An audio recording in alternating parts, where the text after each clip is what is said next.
Institute here in Dallas. The program is open to any man or woman interested in broadcasting as a career. For application details, call the Scholarship Coordinator at KRLD 634-1080 during business hours. That's 634-1080.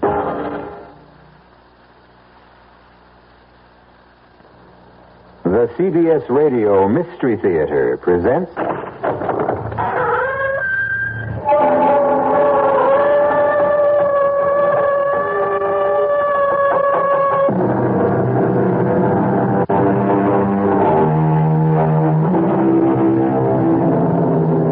Come in.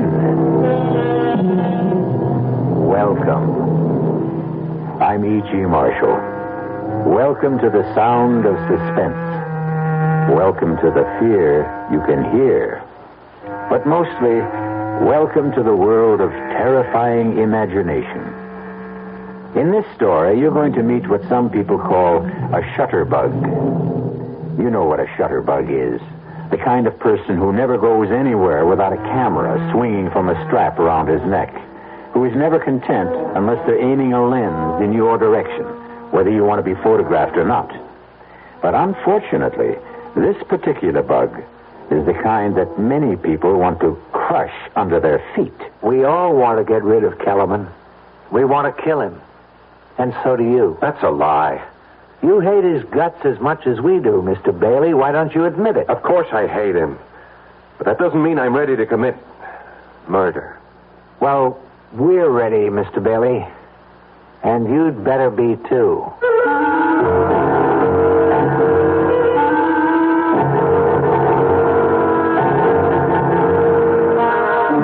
Our mystery drama, A Choice of Witnesses, was written especially for the Mystery Theater by Henry Slesser and stars Paul Hecht.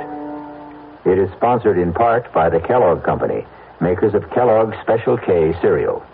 I'll be back shortly with Act One. And now another tale of the ball and chain. At Kellogg's Special K presents The good, the bad, and the heavy. Why is that cowboy wearing a ball and chain? Because carrying around extra pounds can be just like carrying around a ball and chain. How symbolic. What will it be, senor? Give me the Special K breakfast. Here you go. For a special case, give milk, juice, and coffee. Hey, don't I know you from someplace? You probably don't recognize me with my ball and chain. I used to be 10 pounds lighter, but I'm getting back that way by exercising and eating smart at every meal. Starting with this here Special K breakfast. What's so special? It's less than 240 calories, 99% fat-free, and delicious. It's going to help me get rid of this here ball and chain. I bet your horse will be glad to hear that. another ball and chain. Fight the dust. Your happy ending could begin with the Kellogg's Special K breakfast. That's Kellogg's Special K. That's right. Good night. Everybody needs to find a home. It's walls and floors and windows and doors with its own address outside. It's a yard with trees. Can you feel the breeze? Do you want to touch the sky? It's your home. It fits you like a glove. It's filled with love and family. Everybody needs to find a home.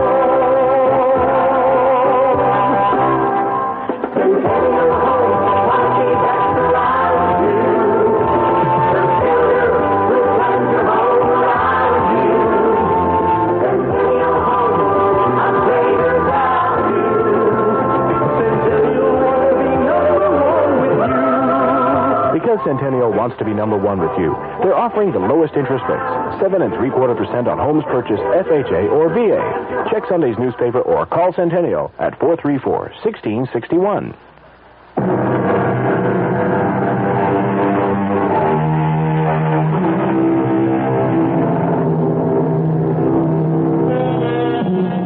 It begins on a warm day in early spring. The kind of day which tempts office workers to leave their desks and stroll through the nearest park on the noon hour. Among the strollers is an amiable young man named Gordon Bailey, who is enjoying the sunshine so much that he's taken a sandwich lunch to a park bench. He knows it's not going to be a very good sandwich. His wife, Pam, prepared it with her own loving hands. And even after 2 years of marriage, Pam seems unable to cope with even a hard-boiled egg. Oh, excuse me, mister. Okay if I sit down here? Oh, yeah, sure. Plenty of room. Thanks. Nice day, ain't it? Yeah. It's about time we had some good weather. That's a good idea. I mean, bringing your lunch to the park. Oh, it's my wife's idea. We're on an economy drive. Yeah, money's tight these days. Very tight. What line of work did you say you were in? Oh, I think I said I was in the insurance business. No kidding. Well, now that's what I call a good business. Oh, excuse me. Hey, that ought to be a cute picture, huh? That little squirrel up there, cute as a bug, huh? Well, you like to take pictures of squirrels? Well, me, I like to take pictures of everything. In fact, I do this for a living. Oh, you're a professional photographer? Kind of. I make a buck out of it sometimes. I suppose you sell pictures to the newspapers?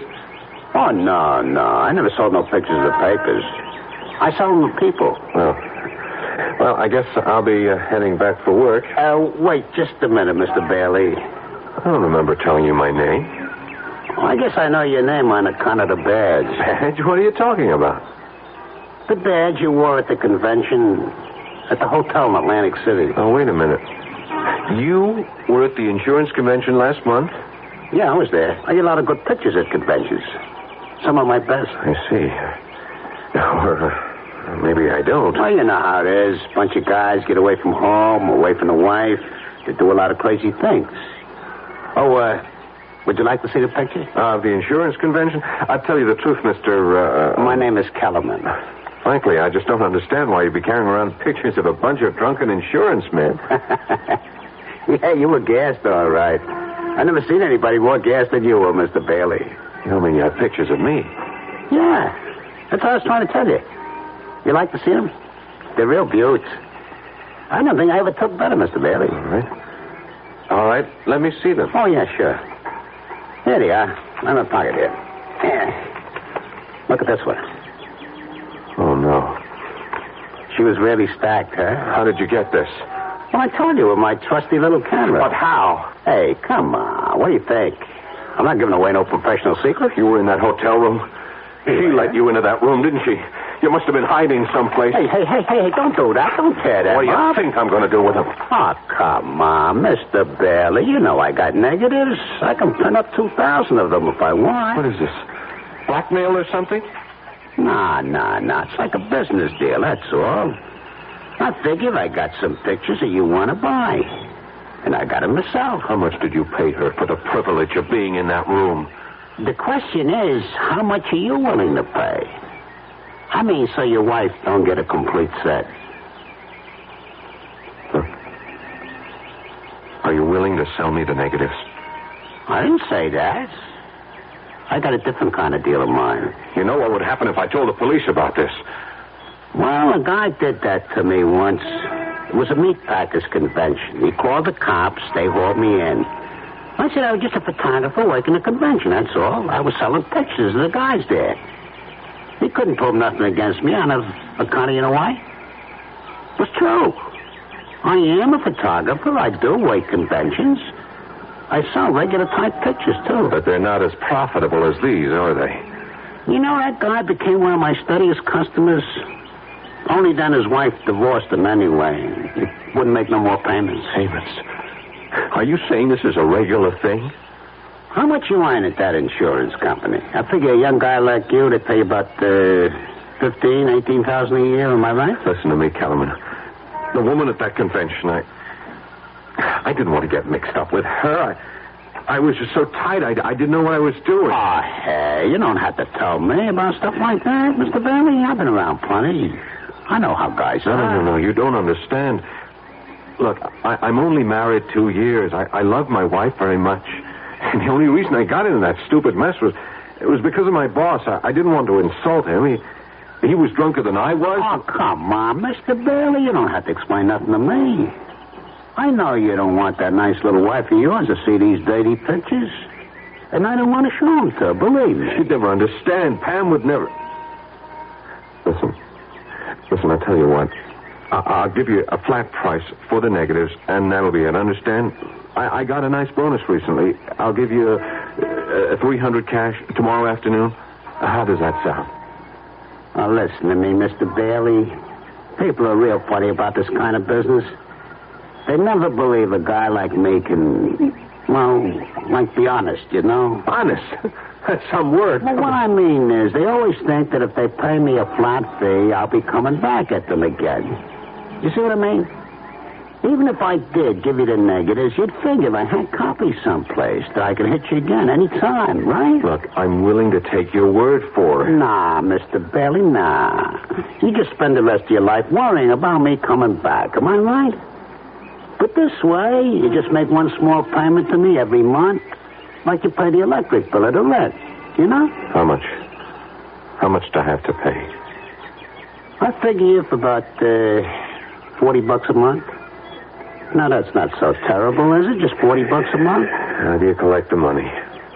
Oh, in person, Mr. Bailey. I just go around to all my customers once a month, and I collect in person. It's better that way, believe me. $40. It's $4.80 a year. You never miss it. And everything will just be fine between you and the missus.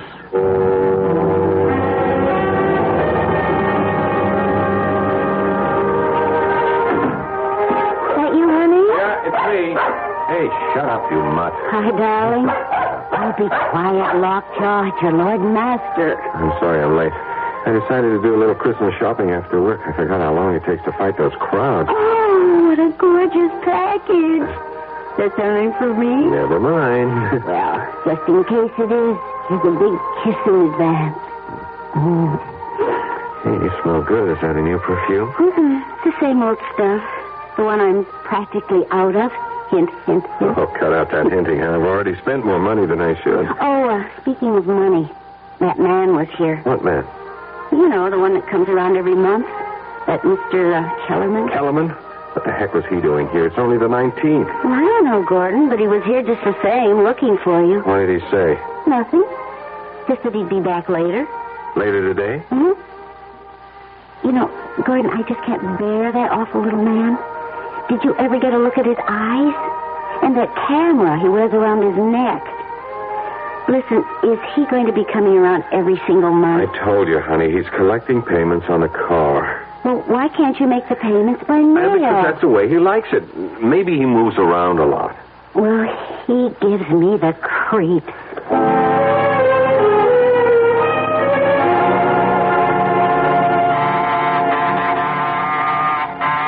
want to get that, honey? I'm feeding the dog. Yeah, okay, I got it. Oh, it's you. Evening, Mr. Bailey. I heard you came earlier today. Yeah, but you aren't home yet. Hope I didn't disturb your wife too much. Look, we'll talk in the hallway. Oh, yeah, of course. All right. What's this early visit all about? You going away for the holidays? Oh, no, I never go anywhere this time of year. This is one of my busiest times of year, you know? Yeah, I can imagine. I get some of my best pictures around now. You'd be surprised. You know how it is. People get all filled up with the Christmas spirit. All right. Get to the point. You want your payment now? Well, I wouldn't mind, of course, but that's not the reason I came around, Mr. Bailey. You see, I want to tell you that the payments are going to go up. What? I really hate to do it, but it's the inflation, you know? Everything costs more. Food, clothing, film, gasoline. I'm just going to have an increase, Mr. Bailey. I'm sorry. How much of an increase? Well, just another $15 a month. 15? Terrific. Now it's 55.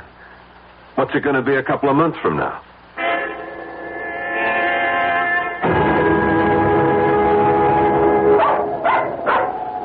Shut up, Lockjaw. Excuse me, Mr. Bailey. Yeah. What can I do for you? May I talk to you for a moment? Do I know you? No, I don't think you do. My name is Blitz, Dave Blitz. Yeah? Look, can we sit down and talk a minute? Oh, it's kind of chilly.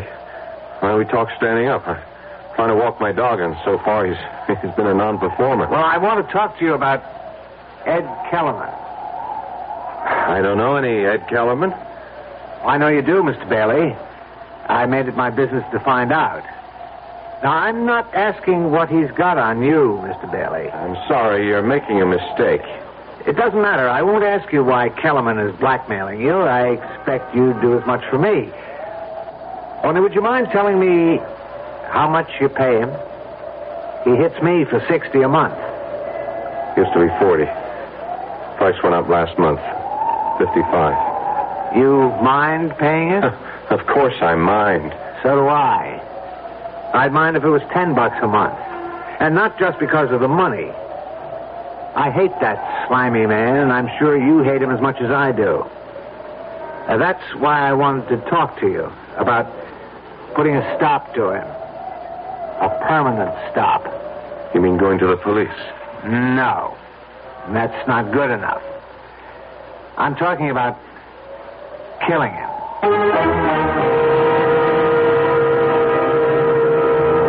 Every problem has a solution, they say. And Mr. Dave Bliss seems to have arrived at his. The obvious question here is, do two wrongs make a right? We'll find out what Mr. Gordon Bailey thinks about that dilemma when we return shortly with Act Two. In 1919, someone had a big idea. Let's help youth understand big business by starting them in small businesses of their own. And Junior Achievement was born. Each group elected a board of directors, chose a product, set up a production line, sold stock, and went into business. That year, 314 students made and sold products and learned the business of business.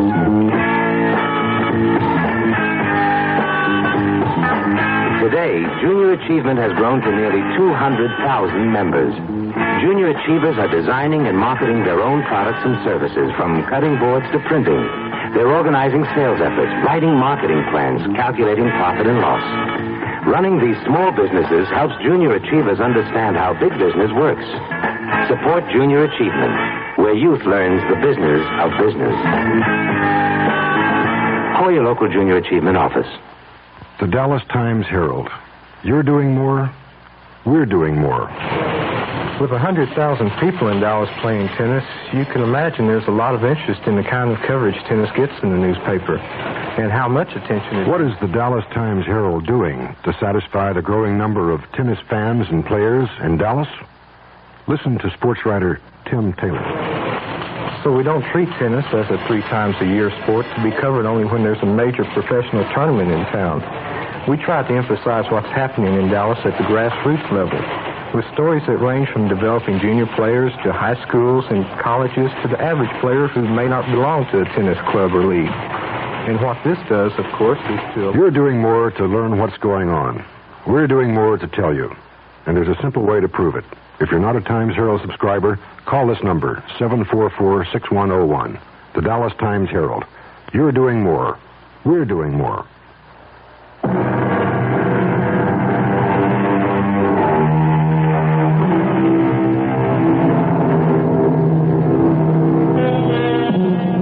Blackmail is an interesting, if dishonorable, crime. It has the unusual facility of making the criminal feel virtuous himself. After all, he's only punishing wrongdoers by making them pay for their sins. But the profession has some serious drawbacks. For one thing, it inspires one's victims to think in drastic terms. And when there are more than one victim, and they meet, well... Mr. Bliss, I know how you must feel about Kellerman, and you're right. He is one of the slimiest characters who ever crawled out from under a rock. Those eyes. Ever get a look at his eyes, Mr. Bailey? My wife can't stand the sight of him. Well, I'm not married. It's my job he's threatening. Is it your marriage he's after? Never mind. I don't want to know any details. None of us know each other's problems. None of us? You mean you know others beside me? I know others. How come? Well, I made it my business to find others. Oh. One day when I got fed to the teeth with Mr. Kellerman and his payments and his wet eyes, I decided to find out more about our friend. So when he left one day, I followed him. Followed him on his round. And that's how you found me. Yeah, that's right. You're in the route book, Mr. Bailey, just like all the rest of us. How many are there? Now, there's no way of telling for sure. All I managed to find was an even dozen. Man really gets around. He keeps raising his price. Do you know that? He's only had me in his bag for about 6 months. This is my 5th. But others I've spoken to, they say he raises the ante every few months. 3 of the people I talked to are paying well over $100. Mr. Kellerman does very well. That's obvious. Yeah, too well. You know something? It's funny, but... Well, it's kind of a relief to know that I'm not alone. Yes, that's what I felt at first. Misery loves company. But the satisfaction doesn't last, Mr. Bailey. You still live every day of your life with that sword over your head. I know, but it's still not a reason for using words like killing. Don't you know that's the only possible way to deal with a blackmailer? I wouldn't know. Kellerman's my first. Well, think about it. No, you must have thought about it already. You wouldn't be human if you hadn't thought about it. It crossed my mind. Not that I should kill Kellerman, just the wish that he were dead. That someone else would kill him. Yeah. I guess I wouldn't shed too many tears. You just didn't want to dirty your own hands. I didn't want to take care of one problem and have another one even worse. And don't tell me that doesn't make sense. The only thing that makes sense is making Kellerman a corpse. I'm sorry. I'm just not interested in anything like that. The others weren't either. Not at first. But now they all are. Uh-huh. Look, what are you talking about? We all want to get rid of Kellerman. We want to kill him. And so do you. That's a lie. You hate his guts as much as we do, Mr. Bailey. Why don't you admit it? Of course I hate him, but that doesn't mean I'm ready to commit murder. Well, we're ready, Mr. Bailey. And you better be too. Ready for what? To commit murder. If you don't mind my saying it, perfect murder. Perfect?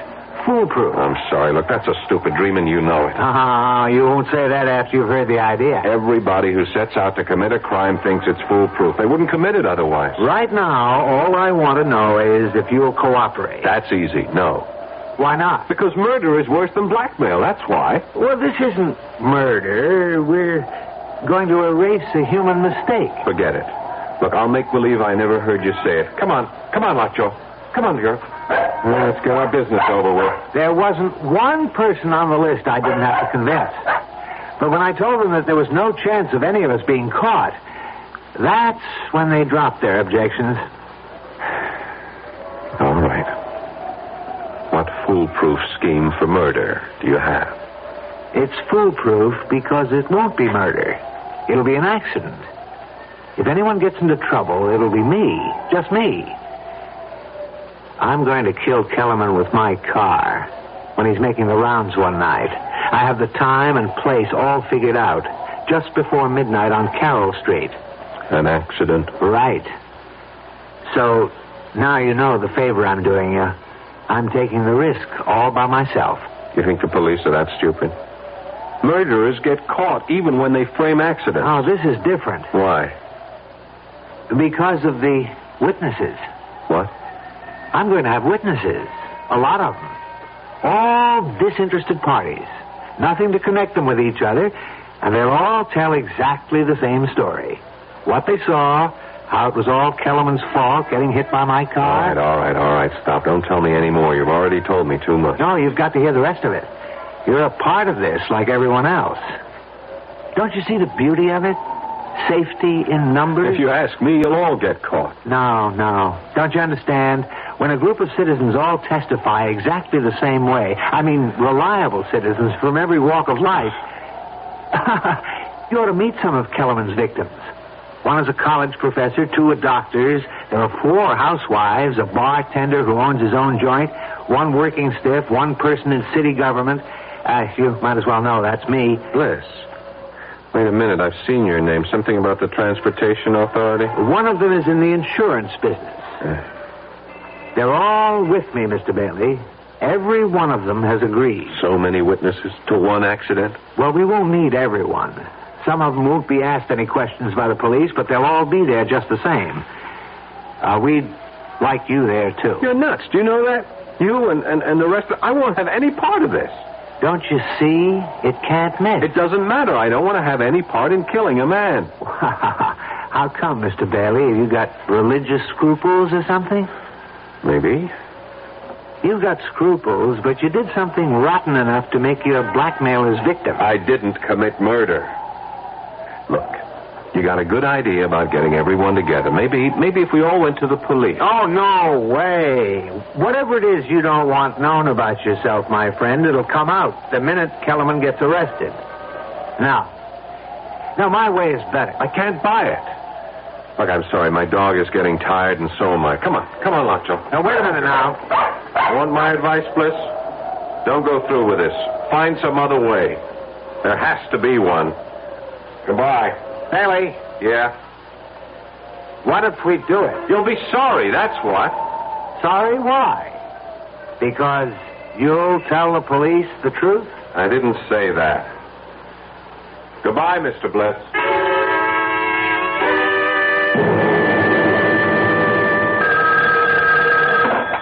Hello. Evening, Mr. Bailey. How are you? I'm all right, Bliss. What do you want? You going to be busy tomorrow night? What do you mean, busy?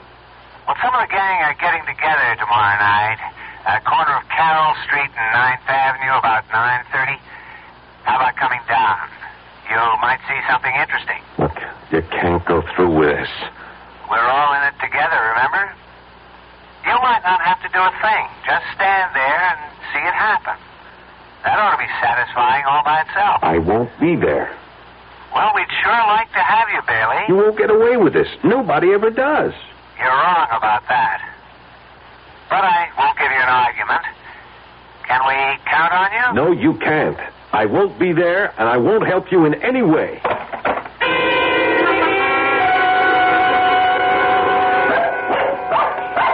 Oh, shut up, Lockjaw. What's the matter with you tonight? Gordon? Yeah? Do you think Lockjaw's all right? She keeps staring at the door and growling. I don't know. Must hear the neighbors or something. Oh, maybe she's waiting to bark at that man, the collector, you know. Kellerman? Uh-huh. Isn't he coming tonight? He usually comes on the last Sunday of the month, doesn't he? Yeah, usually. Well, I doubt if he'll be here tonight. It's almost 11 now. Oh. I didn't realize it was that late. You haven't done much this evening.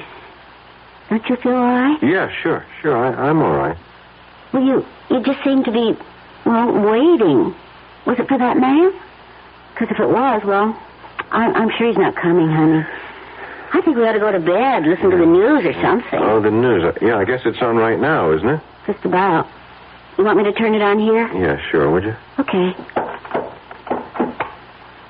The conference, now postponed until February, will include top officials from both nations. On the local front, a man who has been identified as Edward Kellerman of 1811 Sedgwick Avenue Gordon, do you was suppose struck and he's the killed same? by an automobile tonight on the corner of Carroll Street and 9th Avenue. The driver of the car, city administration official David Bliss, was released after questioning. 5 witnesses on the scene of the accident testified that Kellerman had stepped into the automobile's path as it rounded the corner. In sports, the Golden Warriors announced their home. Gordon, do you suppose it's that man, the collector? You think that's the reason he didn't come around tonight? It would be a good enough reason, wouldn't it? If he was dead, lying in the middle of the street, dead. You look so strange. Gordon, did you like that man?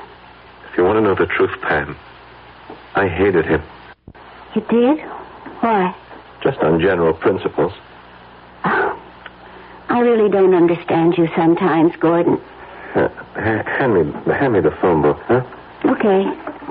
Thanks. Here. You going to call somebody? Honey, why don't you go to bed? I'll be in a few minutes. Yeah, but who are you calling? Just someone I know. Someone who knew Kellerman. Oh, I see. To find out if they know about what happened to him. Yeah, that's right. Okay, honey. I'll go in then. I'm feeling a little tired. Yeah, so am I. I'll be right. Good night, sweetheart. Good night.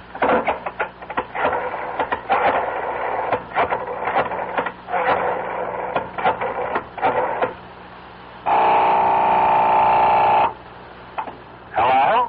David Bliss? Yes, who's this? Gordon Bailey. What do you want? I heard the news tonight about Kellerman. Well, you don't have to thank me. I did it for myself. And you did go through with it, huh? You can relax now, friend. You've just saved yourself $55 a month, maybe a lot more. Your remittance man won't be coming around again. You ought to go out and celebrate. I know what I ought to do. What's that? So long, Bliss. I just wanted to make sure. Hey, Bailey.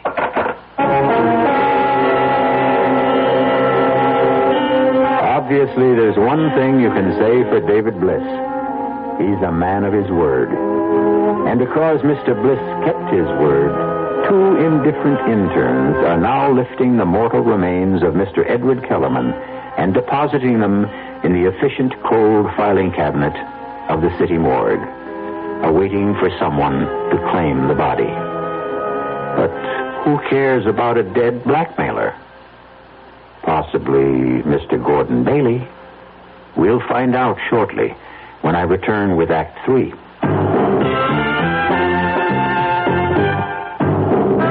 Ever had a tall, frosty glass of Amplitude? Well, if your beer is Budweiser, you've had it often. Amplitude is a fancy word for the entire taste phenomenon, the total experience of flavor. Next time you take a healthy swallow of Bud, watch what happens. Think about the sensations you're experiencing. Notice how the flavor of Bud comes on nice and easy. Not too strong, not too quick, just right. Notice the clean, crisp togetherness of Bud's taste. Everything in perfect balance, with no single element jumping out at you. And there'll be no aftertaste either, no hanging on. And you'll be refreshed and ready for another glassful. Actually, Bud drinkers have been experiencing Amplitude for years, but they never phrase it that way. They just say Budweiser, and that says it all. Anheuser-Busch, St. Louis. Your first power tool was probably a power drill. It was really useful, even for simple jobs. It's still useful, even now that you've gone on to more difficult projects. Hi, Frank Lieber here for True Value Hardware Stores, and they've got an essential companion for your power drill. Black & Decker's electric drill bit sharpener. As your workshop skills become sharper and sharper, your drill's bits become duller and duller. Buying new ones time and time again is expensive. Black & Decker's drill bit sharpener will make them sharp as new again. It works like an electric pencil sharpener. It fits 11 bit sizes from 1/8 to 3/8 of an inch, and it's double insulated for electrical safety. Right now, True Value Hardware Stores have the Black & Decker drill bit sharpener at a new low price. It was $19.99. Now it's $4 less. Just $15.99. Get the Black & Decker electric drill bit sharpener for just $15.99 at the True Value Hardware Store nearest your home.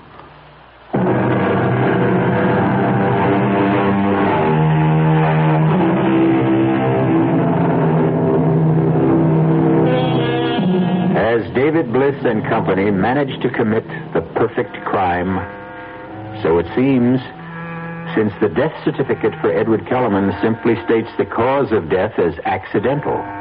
At least a dozen people know otherwise, but they remain silent, feeling not grief, but relief. The only one who finds it difficult to maintain that silence is the one victim of Ed Kellerman who was knocked on the corner of Carroll Street and 9th Avenue that fateful night. Honey, do you know it's almost 2 o'clock in the morning? Oh, is it? Really? You know, I honestly think you are coming down with something. A virus, maybe. Pam, will you please stop fussing? You're beginning to sound like my mother. I certainly wouldn't want to do that. I'm just trying to get you to go to sleep. You've got a job to go to tomorrow. Yeah, it's funny about my mother. When I was growing up, she made me feel that there was something, I don't know, something so profound about religion. Well, if you ask me, she just likes the bingo games. My father was that way, too. But neither one of them really seemed to live their religion. You know what I mean? I mean, they talked about loving their neighbors and so forth, but they didn't love them at all. They were always saying the nastiest things about them. Well, that's how people are. When I was in my teens, I used to call them hypocrites. Now, I just wonder if I'm any different than they were. I really don't think I am. Different how? Well, about things like the 10 Commandments, for instance. I wonder if there's one I haven't broken. I hope you haven't coveted your neighbor's wife. That's about the only one I can remember. I remember them all. You do? Yeah, I won a prize in Bible class when I was only 8 for reciting all of them. Thou shalt not this. Thou shalt not that. There are only 8 shalt nots. Thou shalt have no other gods beside me. Thou shalt not worship any graven image. Thou shalt not take the name of the Lord thy God in vain. Thou shalt not kill.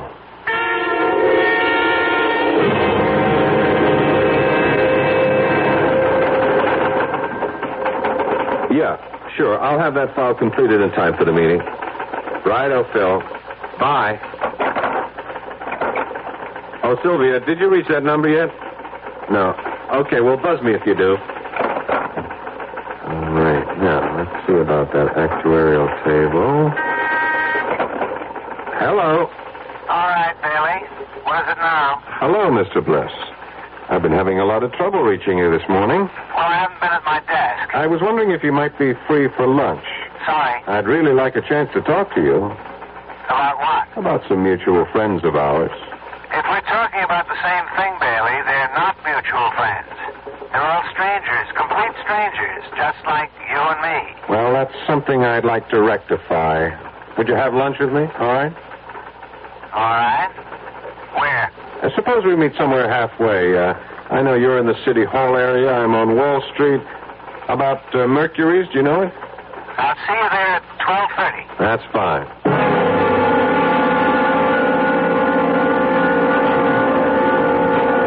All right, Bailey, let's have it. You don't want a social lunch. You have something on your mind. You're right.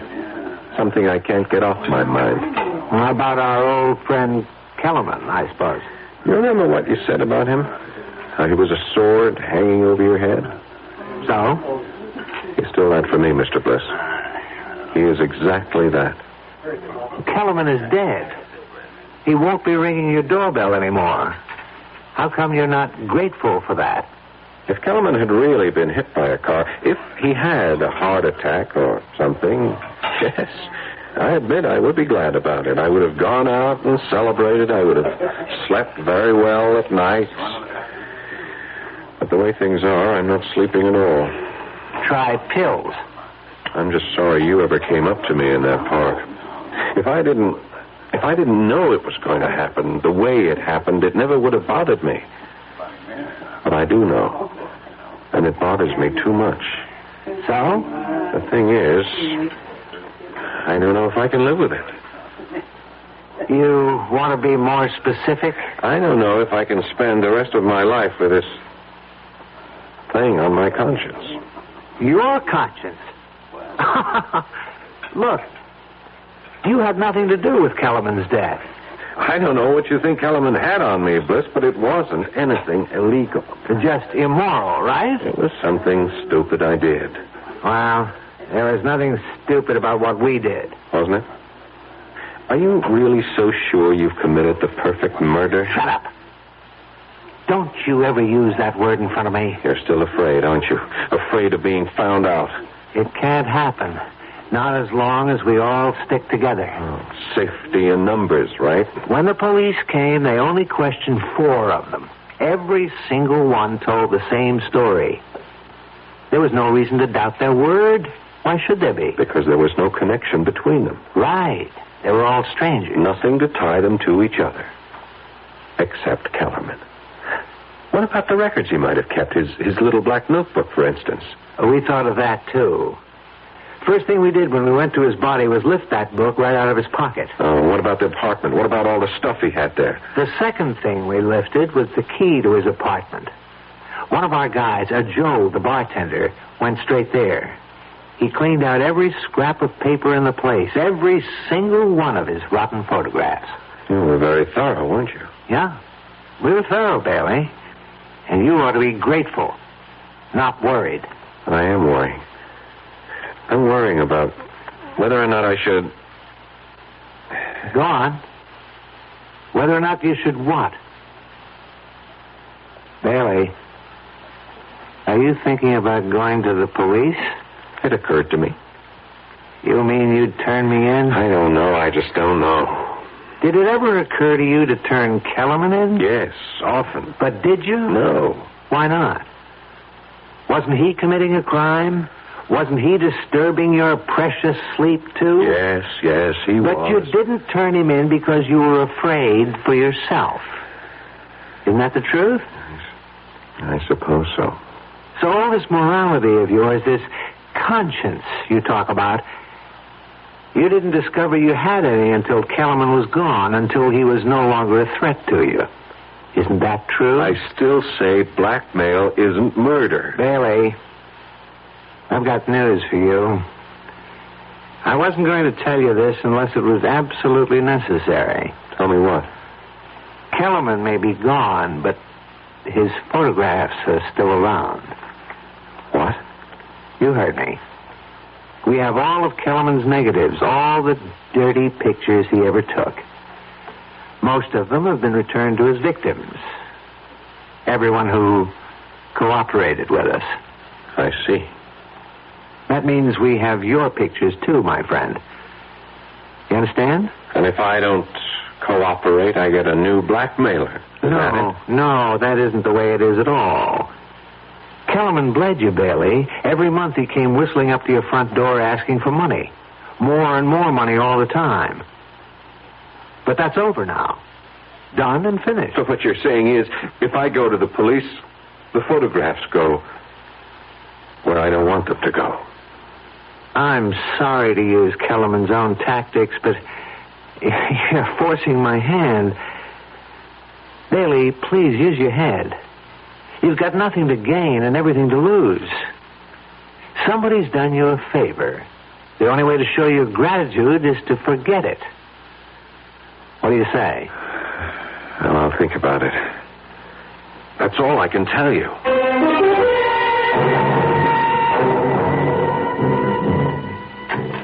Want any more coffee, honey? No, thanks. You look so tense, Gordon. Yeah, I guess I have been acting pretty jumpy tonight. Well, you've hardly said 2 words to me since you came home. The thing is, I've been thinking a lot, Pam. About what? About whether I had the nerve to tell you something. Something that happened about, 7 months ago. What do you mean? Pam, you remember that insurance convention I went to back in July in Atlantic City? Of course I remember. I couldn't go with you because of Mother being in the hospital. I wish you had been with me. Then nothing would have happened. What did happen? Did you get into some kind of trouble? Yeah, I got myself into trouble by being stupid, by drinking too much and letting Hal Emmons drink too much. Emmons? You mean your supervisor? I was still new on the job. You remember, Pam? I wanted to make good. Yeah? I was afraid of Emmons taking a dislike to me, afraid of crossing him. We both got drunk that second night. Emmons insisted that we pick out these girls. But, Gordon. Honey, I swear I didn't want anything to do with it. I wasn't the least bit interested. But, Emmons is the kind of guy who uses conventions to swing a little, I told him I was crazy about my wife, that home cooking was good enough for me, but he just pressured me, Pam. Oh, Pam, can I make you understand? Go on. What happened? We brought the girls upstairs. Oops. They had adjoining rooms. They were professionals, you see. Gordon. Oh, honey. Gordon, why do you have to tell me about this? Please don't cry. I wouldn't have known if you hadn't told me. It's on my conscience, Pam. Your conscience? Oh, sure, I could have kept my mouth shut. But I guess I needed to tell you. I guess I wanted you to know so that you could forgive me. I've been tortured about it for months, honey. You have no idea what torture it's been for me. But that's the dumbest thing of all. Don't you think I would have forgiven you a long time ago?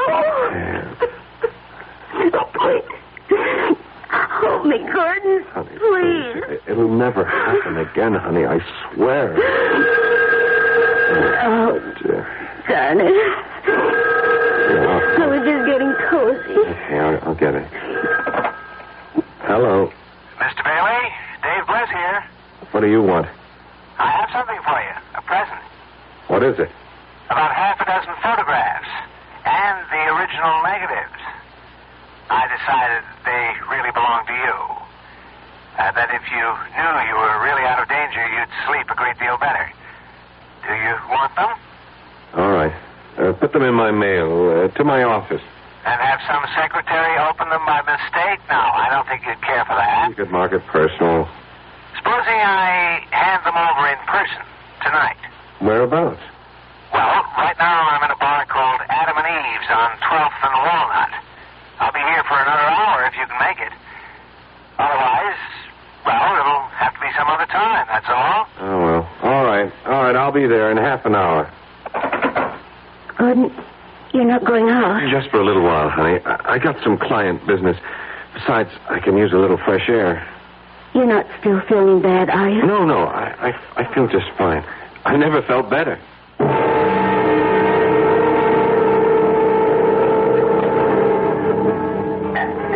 Maybe I'm crazy to do this, Bailey. Maybe I'm putting my neck into a noose, giving you back these photographs. And why are you doing it? Because of what you said to me. You said I was just becoming another blackmailer, another Kellerman. And I guess you were right. If I held on to these, I'd have become the very thing I despise. Well, I give you credit for honesty, Bliss. I hope that having these will change your mind about going to the police. I hope you'll realize that I did the right thing, that we all did the right thing. I can't answer that. Then you're still thinking about it? You want to know something? I told my wife tonight about these. What? I told her all about the girl in Atlantic City. She knows exactly what happened. Oh, that doesn't mean to say she wouldn't be horrified to see it in black and white. That's why I'm glad to have these pictures. What else can I say but thanks? You could say that you won't go to the police, ever. Sorry. I can't make any promises. Yeah. I was afraid you felt that way. Well, let's have another drink, okay? No, not for me. Just one more. Hey, Joey. Coming. Really, I have to be going. My wife's waiting at home for me. What'll it be, Mr. Bliss? It's trouble, Joey. All the trouble we can handle.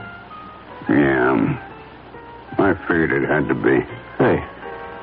Hey, what is this? Sit right there, mister. Put that gun away. Oh, my God, Blitz, what are you doing? Go on, Joey.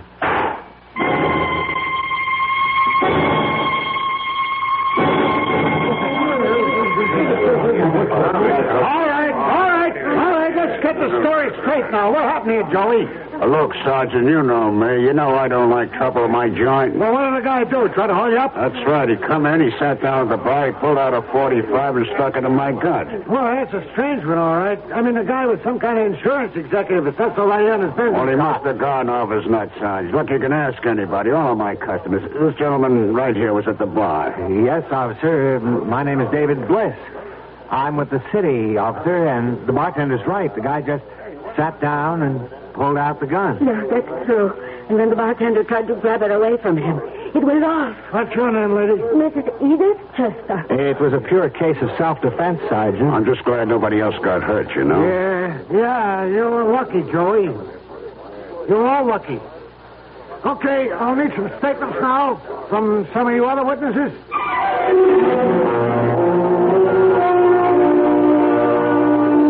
And so for poor Gordon Bailey, there was no safety in numbers, only extinction.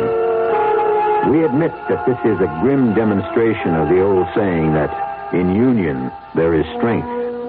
But we sincerely trust that justice finally prevailed. I'll be back shortly.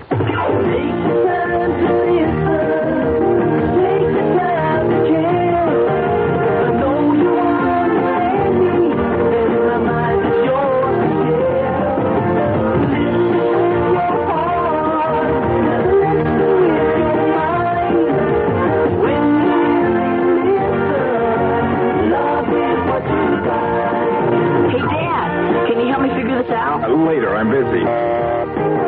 Honey, I'm worried about Robbie. Let's talk. Daddy, do you know what happens to bears in the wintertime? If all they hear is your busy signal, some very important people might stop calling. And there are messages you can't afford to miss.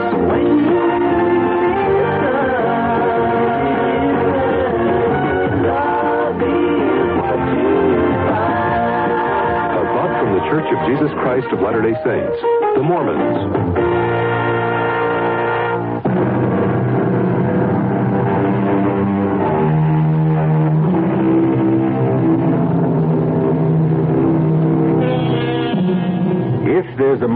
to this story, it might be that eyewitnesses can't always be trusted, even when they're being honest. Of course, we don't worry about your eyes on this program. We're interested in your ears, and we have good news for you. Many thousands of ears are now listening to these exercises in imagination. We hope you'll continue to be an ear witness. Our cast included Paul Hecht, Evie Juster, Ralph Bell, and Robert Dryden. The entire production was under the direction of Hyman Brown. And now, a preview of our next tale. Even if all you say is true, that this man was Richardson's murderer, you can't help John Lindell any longer. He's beyond that. But his name, don't you want to clear his name? Have you any proof? Any living witness? Just myself. But you'd be willing to involve yourself?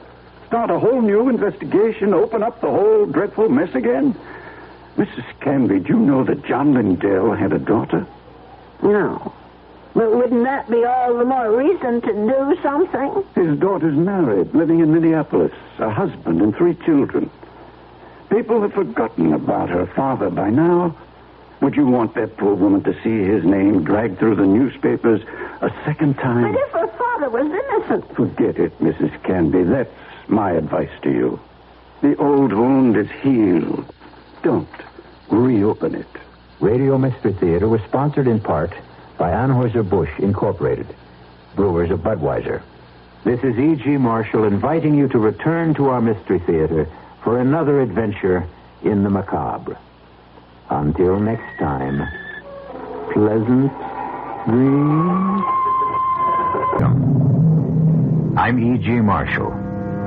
Welcome to the world of terrifying imagination, the fear you can hear. This time, a contemporary tale concerning the ill-fated flight of the first American woman astronaut, the flight of the Diana 1. A tale of 3 astronauts who reached Skylab only to be literally snatched into the void. But before Diana 1 ever left the ground, the aura of doom hovered around her as she stood poised on the launching pad. This is Diana Control. We've been holding at T-minus 45 minutes while a faulty computer monitoring the loading of propellant has failed. This is a scrub. We will set back countdown to T-minus 13 hours. McDonald at Capcom. Gordon, do you read me? I read you. I'm sorry for the bad news. It's a scrub. Roger. Tell Luke I'm sorry, too. And, what do I say to the doctor? Same thing. Same for all of us on the team. Yeah, but it's tougher on her. I mean, you know, the disappointment. First American woman into space and all. I'll tell you, I'll manage it. Don't you worry about her. Over and out. Roger. Only I do worry. Ships, whether they ride on air or water, just don't mix with women.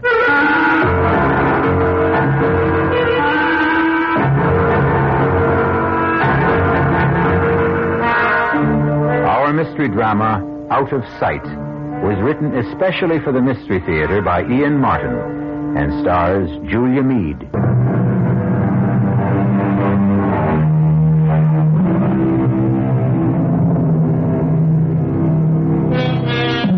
It might have been far better if the scrub on the Diana 1 had been a total. This was only another in the long series of delays that had plagued the spaceship and haunted not only the astronauts themselves, but the ground crew as well. Returning to the compound from the launching, the most concerned of all was the first of Our Lady astronauts. I don't mind admitting it, but I really feel like bursting into tears. Who doesn't? Well, the difference is you're a man, and I'm a woman. No doubt of that.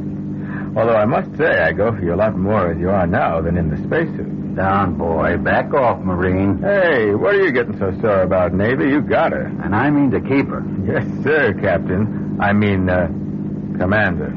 Hey, don't pass my digs. Are we all having dinner together? Yeah, sure thing, but I want to get me a shower and a shave first. We were up on that rocket so long, I practically grew a beard on my knees. Well, I'll see you later.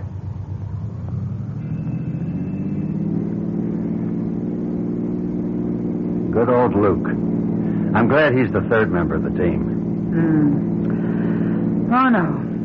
The second. I'm the third wheel, Gordon. And you know why I wanted to burst into tears? Like all of us. Disappointment? No, a lot more than that. Oh, Gordon, maybe today was an omen. Maybe I should cut out right now. I've got the strongest hunch this flight is jinxed. And I'm the jinx.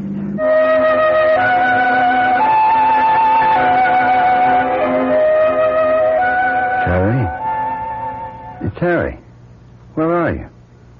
At the window, Gordon. I didn't mean to wake you. It's okay. What's wrong, Terry? Look, darling. The sky is filled with stars, glistening like fish in a net. Oh, hold me a minute. Of course. How many nights we've talked about this trip. Hope to make it together. All the long training and planning. And now it's here at last. Or almost here.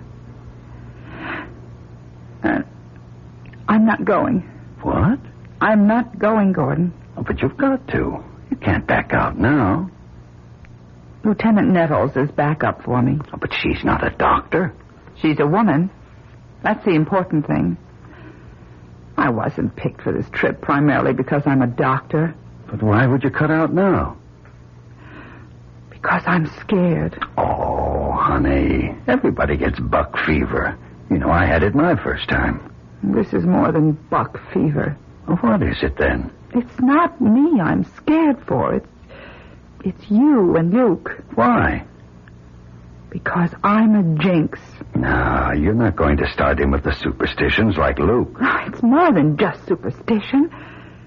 Oh, darling, I can't tell you, but I've been lying awake and getting the strongest ESP waves. You were dreaming. But I wasn't. I was wide awake. And for the love of Mike, don't do this to me. But it's you I'm thinking of, darling. I want you safe. And I honestly, for some reason, I can't explain why. I think if I go up there with you... Damn it, Terry, I never thought you'd do this to me. And I never thought the first woman astronaut would be such a flop. Oh, I'm so ashamed. You better answer that. Hello? Oh, yes, sir. Did you reach Luke Strong? Good. Yes, sir, we will. Within the hour. Oh, no, I can drive. Yes, sir, we'll go straight to the hospital unit. Thank you, sir. Good news for us, too. What is it? Weather forecasts are for quick changing conditions that would ground us for 2 to 3 weeks unless we get off tomorrow. They've restarted the countdown, and it's go. We lift off in 7 hours. I've committed you, Terry. If you don't go, it's a total scrub. Are you with me? You know I'm always with you, for better or for worse. Not just as a wife. Ready, willing, and able, Skipper. Astronaut Teresa Weber reporting aboard.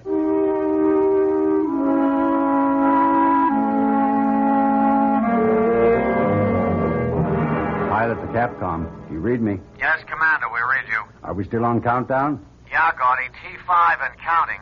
Any okay with you? All systems are go here. Check, Luke? Everything reads good to me. Cabin pressure is holding at 6.1 pounds. Roger. We are T40 and counting. Looks good all the way. Good. Keep me posted. Roger. Over and out. How do you feel, Terry? Now that I'm here, great. Hang in, lovely. You've only begun to live. What do you say, Luke? Well, let's get it all put together. Skylab, here we come. That's the spirit. Let's check out the inertial guidance and the boosters again. What do I do, Captain? Just sit tight and get ready for the thrill of your life.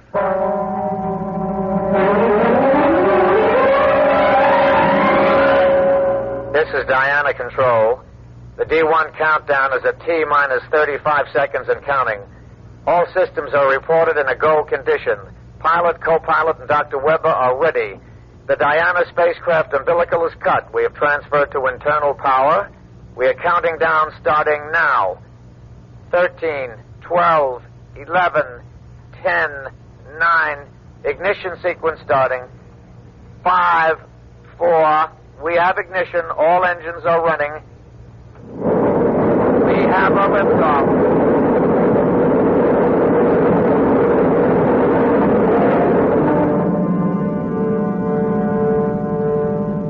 The clock is operating. We are underway. Roger. Read you loud and clear. We're smoothing out some now. Roger. Through Max Q. Through Max Q and smoothing out real fine. The sky looks very dark outside. Cabin pressure is holding at 6.1, okay. Coming up on 2 minutes. Roger. Reading you loud and clear. Pitch 25 degrees. Your flight path looks very good.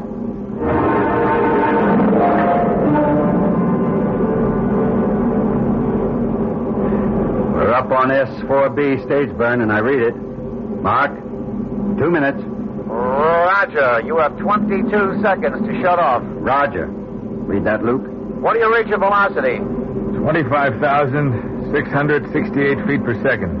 Roger. We confirm. Coming up to burn off. 6, 5, 4, 3, 2. There she blows. Gentlemen, you are in orbit. Hallelujah.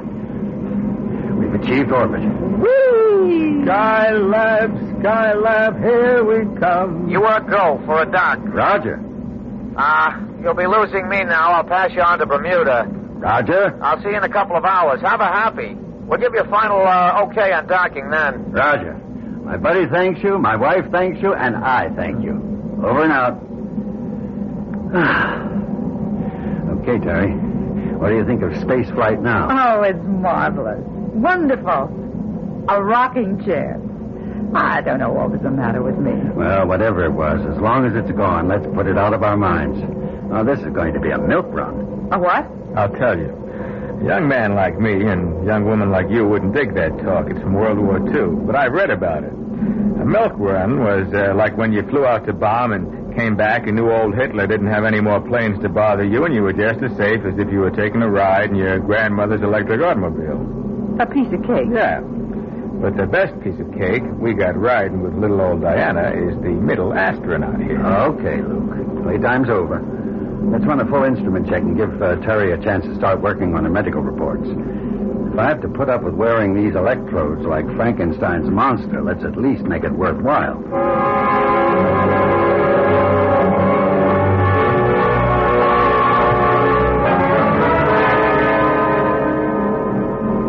Can you boost your signal, Hawaii? Do you read me? Anything wrong, Gordon? No. We just passed out of range of Hawaii. We should be picking up on Houston and Mac any moment. It's always kind of scary, though, isn't it? What? Anytime the tracking stations don't overlap and you lose contact. Oh, you get used to it. It's only for a few moments at most. Wouldn't it be... Wouldn't it be what, Terry? Oh, that's just silly imagination. No, you got me going. I want to hear what. Well, I was just thinking, wouldn't it be awful if we did lose touch completely with Earth? Not possible. Too many backup systems. Different frequencies, emergency equipment. Yeah, but just supposing as long as Terry brought it up, we did lose contact, what would happen then? Well, we can still fly the ship. Well, with no arrangement for splashdown, where would we fly to? Well, we can always dock with Skylab and use their equipment. We don't need ground to make a dock. Yeah, but if Skylab's equipment goes out... Come on now. It's just not possible, so forget it.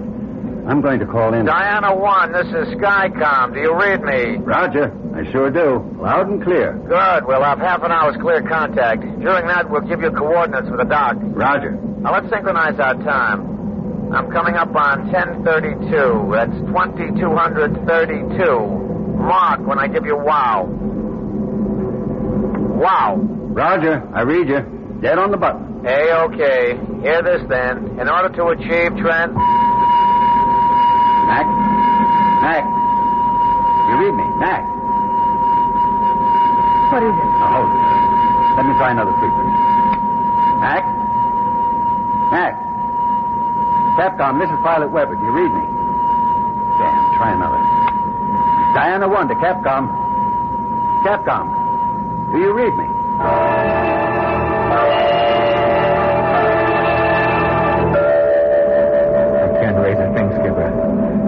I've tracked over Bermuda, Africa. Everything's dead. Every frequency. I can't understand it.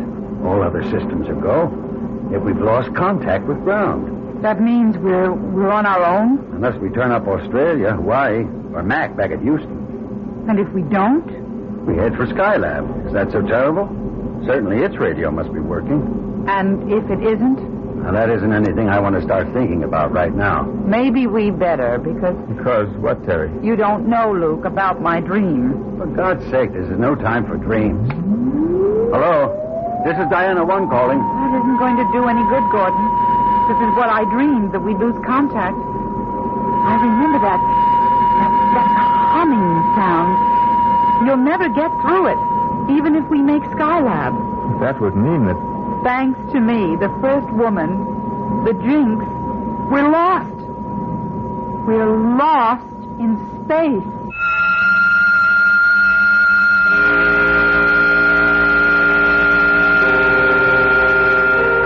Can you imagine being condemned to wander in space till food and oxygen gave out? Or the orbiting vehicle you made your home plunged through the friction of the atmosphere to roast you to ashes in fire and flame? The very thought of it makes my blood run cold. But perhaps you will prove to be made of sterner stuff.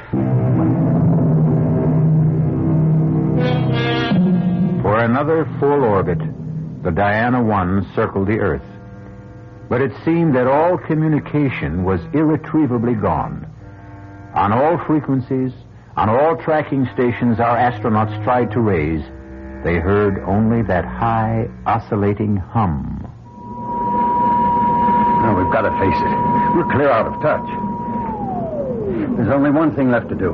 Make the dock ourselves. Well, we've used up a critical amount of fuel attitudinizing ourselves to try to pick up Capcom signals. I know. Do we go for a dock this time around or wait till next orbit? Well, we've repositioned all the way around this time. We'll never be aligned more favorably. With the tweak burn, we ought to have precise apogee and gain on her enough to lock onto target with radar. How soon will we see the lab? 25 to 20 miles we ought to have clear. There she is. Ahead and just a little bit above us. She's right, Gordy. Okay, we'll intercept. We're on our own. We're going to have to chase for a while, but we're locked on by radar and fitting.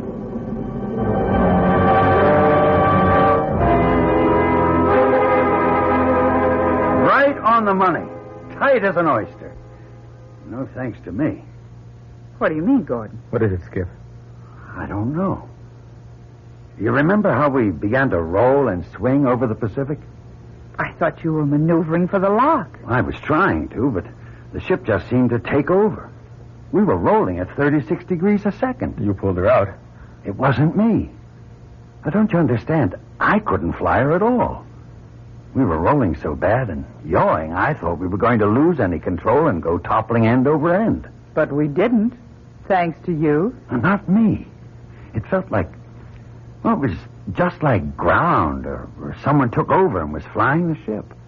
Someone else brought it into lock, not me. So what's the difference? We came home. Shall I open up the hatch so we can get into Skylab? Oh, we ought to secure everything here. We're airtight. We can get that later. We've got to reach ground. If we can't get in touch with Capcom... Oh, I'm afraid you can't. Huh? You see, we have jammed it. Oh. How do you do? I am Dracon. I have been waiting for you. Who's that?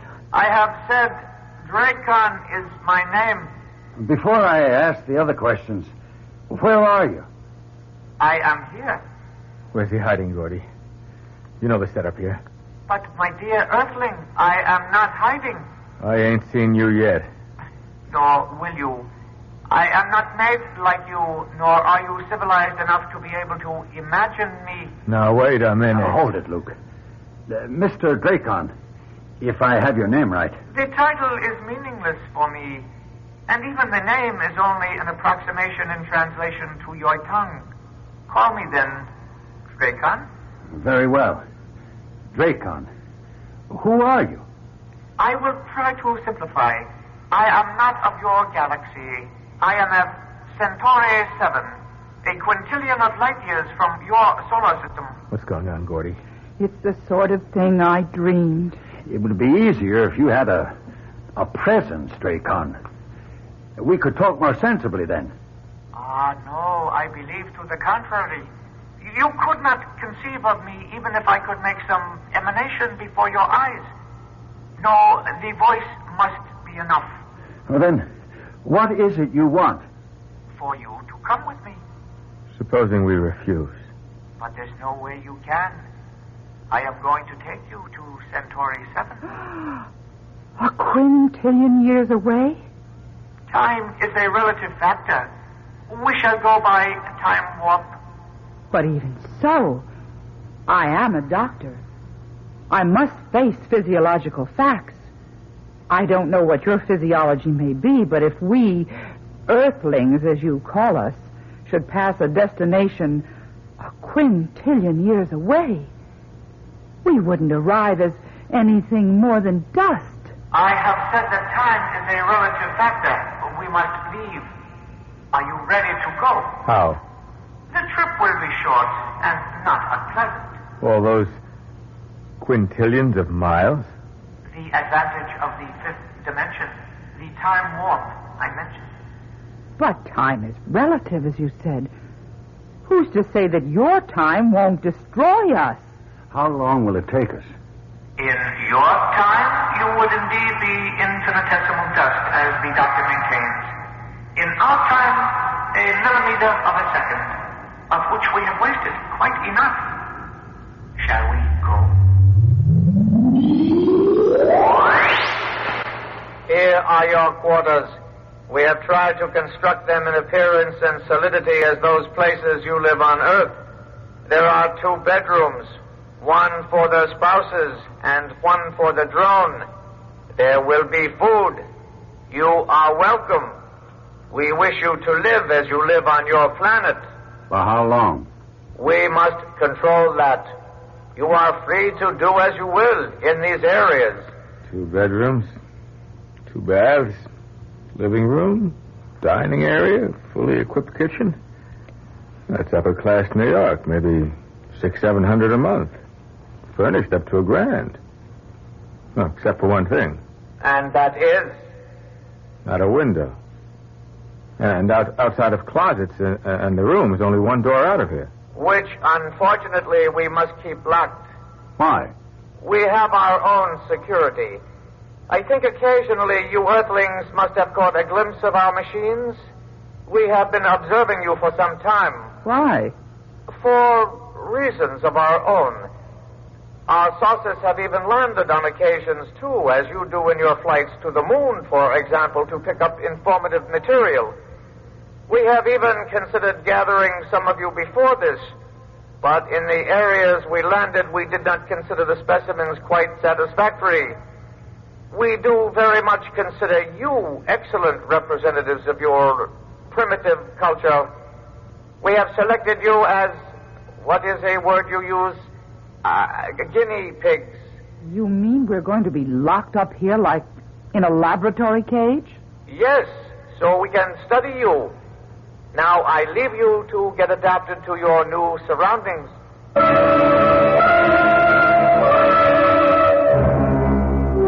I have brought the Earthlings, O Ancient One.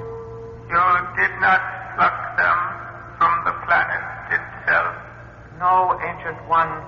From the atmosphere, from one of their spaceships. Why did you pick these? One is a female. Our first opportunity to gather such a specimen without alerting the Earthlings. So be it. What is your wish now, Raycon? Permission to start the test. As you wish.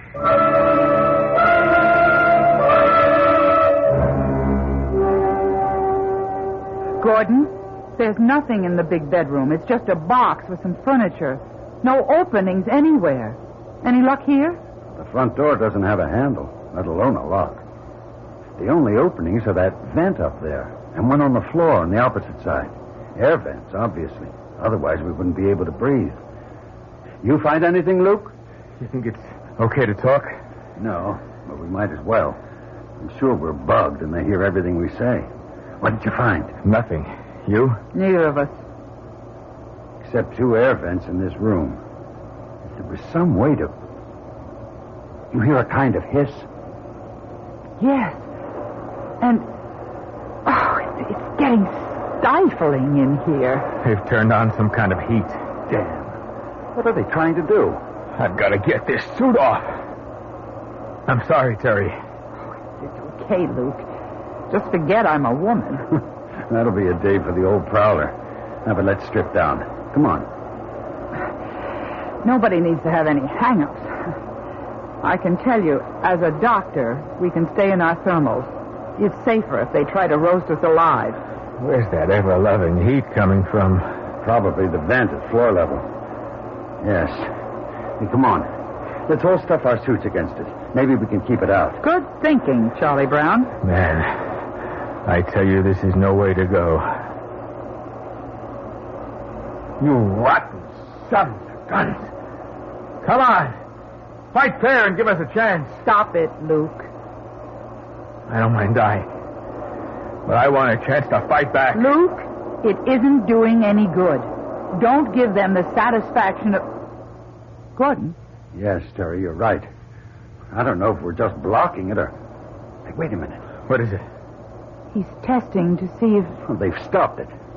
They've stopped feeding the heat. Thank God. I never could stand heat. I am scared witless of smothering to death or burning up in a fire. Who isn't? You all right, Terry? I'm okay, darling, but we've got to get out of here. How? I don't know. I'll leave that up to you fellows, but we've got to get away. To where? Anywhere but here. This is only the beginning. The beginning of what? The tests. Don't you see it? We're guinea pigs. And as a laboratory animal, you know what all guinea pigs have in common. You're the doctor. You tell us what. They're expendable. It's getting cooler. We passed the first one, but... Oh, no. What is it, Gordon? The other vent. Can you hear it? They're starting the Turkish bath treatment again. It's just the opposite this time, I think. This is Operation Cold Freeze. How can we get up to block that vent? Luke, get on the other end of the table there and drag it over. Roger, Skip. Terry, bring the flight suits. That air is like dry ice. Oh, I can take this better than heat. Here, Terry, I'll help. Now what, Skip? Oh, this is my weak spot. I can't stand cold. Both, get on table. Terry? Yes, darling. You get up. Luke's shoulders. I help. Then I pass flight suits to you. Block out cold air. Here you go.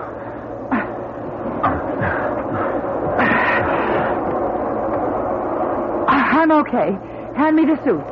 I'm braced against the wall. Okay, Gordy. It's all right. No need. They've shut off the freeze. Here are the suits. I got them. Come on down, baby. Well, you're something to have around. You imagine old Gordy or me getting on each other's shoulders? Huh. I'm glad I'm of some use. Now it's the men's turn. What do you mean? This is only the beginning. How much more of this can we go through? One exposure or another is going to be too much for one or all of us. Let's try to get out of here. How? Only one way. The door. What we need is a prize of some kind. Oh, wait a minute. The table. It has metal legs. Help me turn it over, Luke. Sure. Yeah. There's a flange at the top. And screws. Oh, no, if we just had something... Would you believe? I just happen to have a nail file. Oh, baby, you are the most.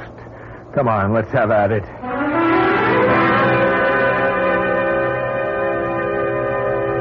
Have we got the flange far enough in between the jamb and the door this time? This looks like it. Ready?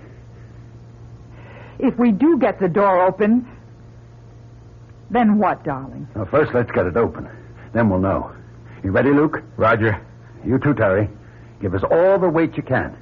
I'm ready. Then all together. Set. on the count of 3.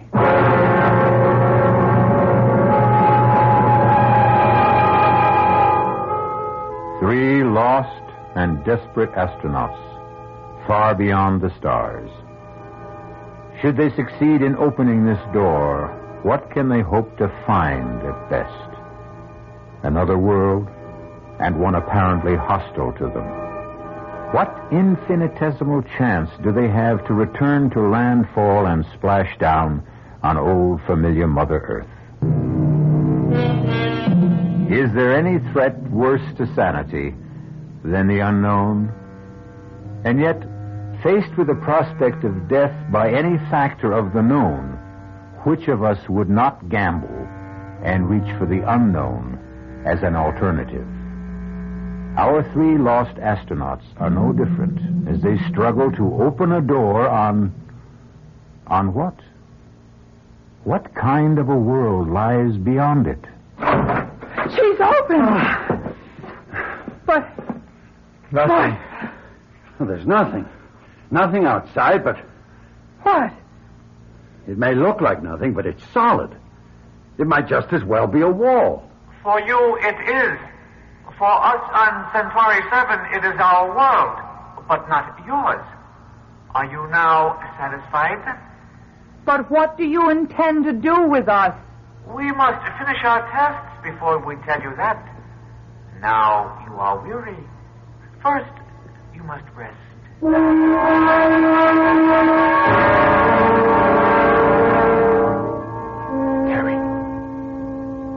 Terry, wake up. What? Why, Luke. Shh. Don't wake Gordy. I've got to talk to you. What on earth? Please. Come into my room. Okay. Just a second till I find my shoes. Come on. I'm coming. What is it? I've got to talk to you. Terry. We're all going to die here. We don't know that. Well, I do. And there's something I want before I do. What are you? You. I want you, Terry. Luke, listen to me. I'm not listening to anyone anymore, just myself. Now, Gordy stole you away from me, but just for once, I'm going to steal something away from him. Gordy is your best friend. That's for laughs. Everything I ever wanted in life, I had to fight him for. First space flight, the commandership of this one U, he always won. Keep away from me. Not this time, not this once. You can't. I won't. I'll scream for Gordon. You do, and you get this in your throat. If I can't have you, he never will again. Oh, where did you get that knife? From the table. 3 of them there. Okay, Terry. Come here. Get away from her, Luke. Gordy. Look out, he has a knife. So have I. All right, Luke. You wanted to use the knife? Come on. Try it on me. That suits me just great. You bought yourself a real Donnybrook. Stop it. Stop it, both of you. Stay out of this, Terry. I won't stay out of it. And for the information of both of you, I have a knife, too. Okay, Luke. Drop yours. Let your lousy husband get me in the back, no thanks. Hey, stay out of this, Terry. He's had this coming a long time. Will you listen to me? Both of you? Don't you see this is just another test? A what?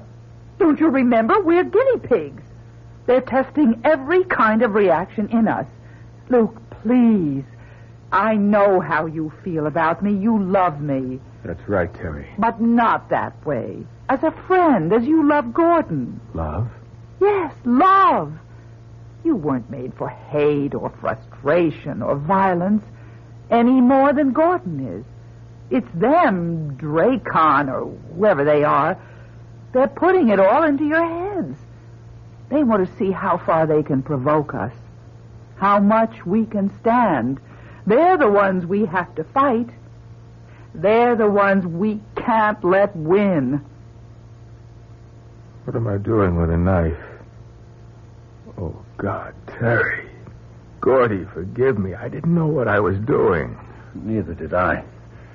I woke up choking with this black hatred, and Where did I get this? They put them on the table. It's just as I said. Another of their tests. What's that smell? It's coming from this lower vent. It smells like... bitter almonds. That's cyanide. Get away from there. They sealed up the door again. We've got to get out of here. The bed... No, they're louvered doors. It'll seep through. We've got to get away entirely. How? Even if we could get the door open again, I thought of it when the heat was coming in before. I think the cover on that vent up there is loose. It's big enough to crawl through. Get the other table, Luke. Drag it over. I've got the table leg that we used on the door. Maybe I can pry it open with that. Come on, Luke. The smell is getting heavier. I'm with you. Okay. Now give Terry a hand up. There you go. Now open my shoulders. I got the table leg. All right. Now give it to her. Then support her while she levers it. Okay, Terry? Yes, I think I can. It's quite loose. I'm sure I can. Oh, look out! Can you scramble in there? If I can just... Get your hands under her left foot, Luke. Roger. I'll get mine under the other. Now, lift. All right, Terry? Yes? There's a duct. I can't see where it goes. Is it big enough for all of us to get through? Yes, but how? You're smaller than I am, Luke. I'll give you a leg up, and Terry can lift from above. What about you? I'll get a chair, and you can haul me up from there. Come on. Let's not waste any time. That smell is getting stronger.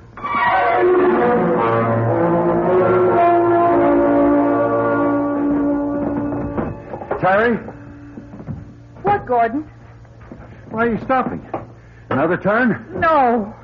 It's a dead end. Oh, no. Are you sure? It's blocked in front and on both sides. Wait a minute. What? It's open above. Like a chimney. How wide is it? Just a moment.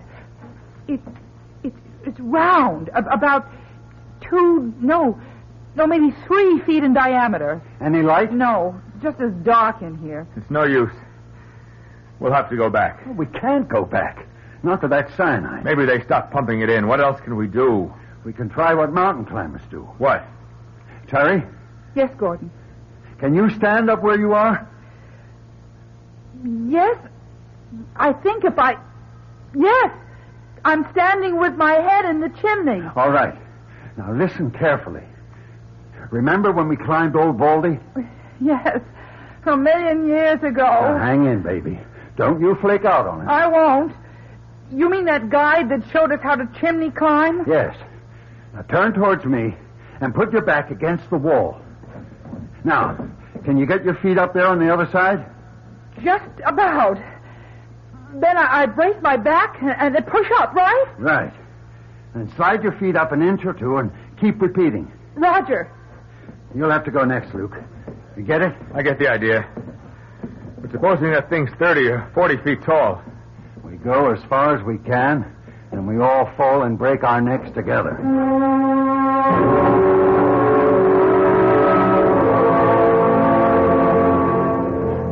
Hold it! What now? It's getting wider, but I think it's another dead end. Oh, not another chimney. I couldn't make it. This one goes down.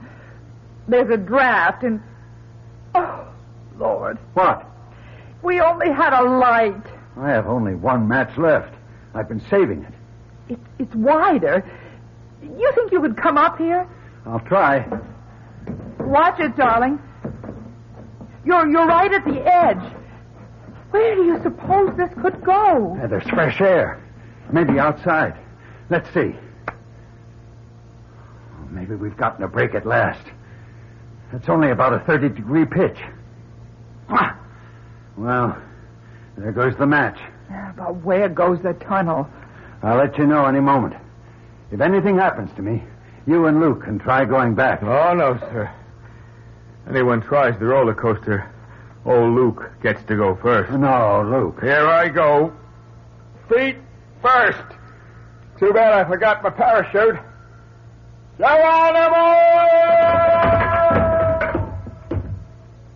Luke. Luke, are you all right? I didn't break anything. Should we come ahead? Might as well. But you sure ain't gonna like it when you get here.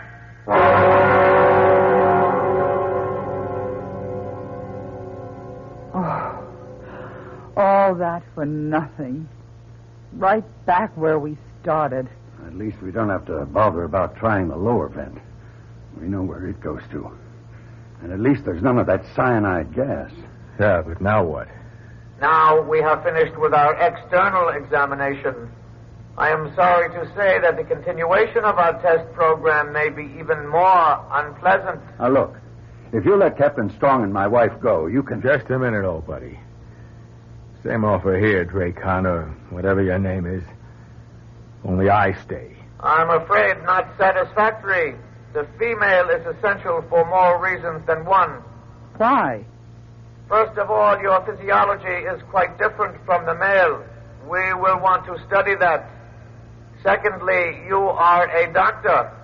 We can use your expertise to dissect your male companions so that we may study how to work on you. No, absolutely not. I won't lift a finger to help you.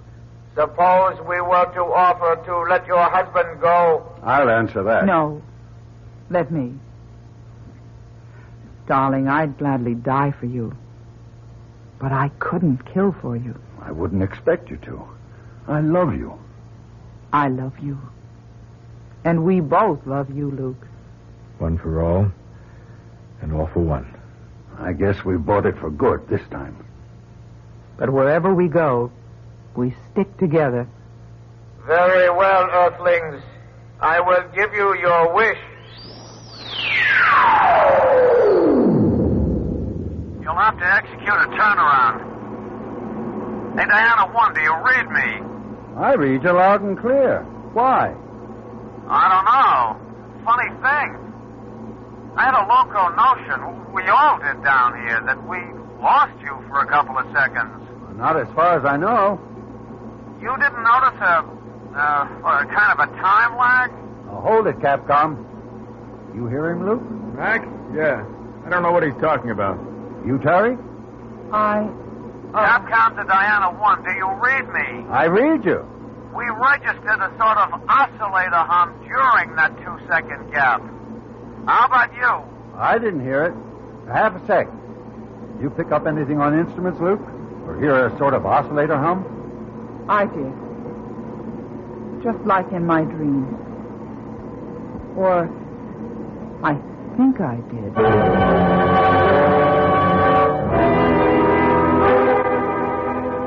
And are you sure they come? The Earth people will know nothing of our interference. Oh, Ancient One, in their time reference, they were missing but the blink of an eye. And the three who were here will not remember. Can the eye of an Earthling see a bullet? Can it follow the speed of light? They will not remember. As to the planet itself, what is your recommendation? Observing them close at hand, particularly the female one, I have seen a capability for self-sacrifice and love. There is some hope for them, then. We might allow them another millennium to better themselves. So be it. We will allow the Earthlings one final chance.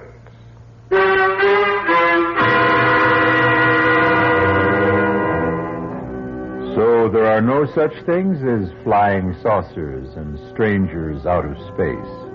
And man is the only creature to travel the roads among the stars. I wonder. Oh, well, it may not be too much longer before we find out for sure.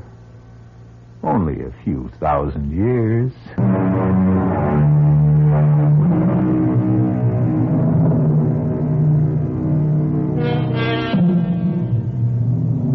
A 1,000 years. The millennium. Perhaps the one mentioned in the book of the Revelation, when the angel came down from heaven with the key to the bottomless pit and a great chain in his hand. And he bound the devil and cast him into the pit and sealed it, so that he should deceive the nations no more. not a bad idea. Not a bad idea at all. We could all begin with the devil in all of us. It might just be worth a try. Our cast included Julia Meade, Sidney Walker, Ira Lewis, and Jack Grimes. The entire production was under the direction of Hyman Brown. And now, a preview of our next tale. I'm afraid I'm going to puncture that theory of yours about Hatcher being something of a time bomb ready to blow up. I'm certain that he's not dangerous. On what do you base your findings? Well, he's been under intense treatment and has begun to respond very rapidly. He's mild and cooperative. He's almost childlike. I see. I've reduced the guard to 1 8-hour shift, midnight to 8 in the morning, and at all other times he is constantly in the hands of our nurses and therapists and other personnel. Well, you are something of a gambler, Doctor, taking that kind of a risk. No. I don't think so. Doctor, has it occurred to you that this entire mild convalescence may have been programmed into the mind of this man to throw you off guard? Oh, nonsense. I know a harmless man when I see one. To leave him unguarded is taking chances with the lives of many people. Heaven only knows what has been fed into his receptive and willing mind. This is E.G. Marshall inviting you to return to our Mystery Theater for another adventure in the macabre. The preceding Mystery Theater program was furnished by the CBS Radio Network. You've been listening to the OTR Gold Network. Find more classic radio at otrgold.com.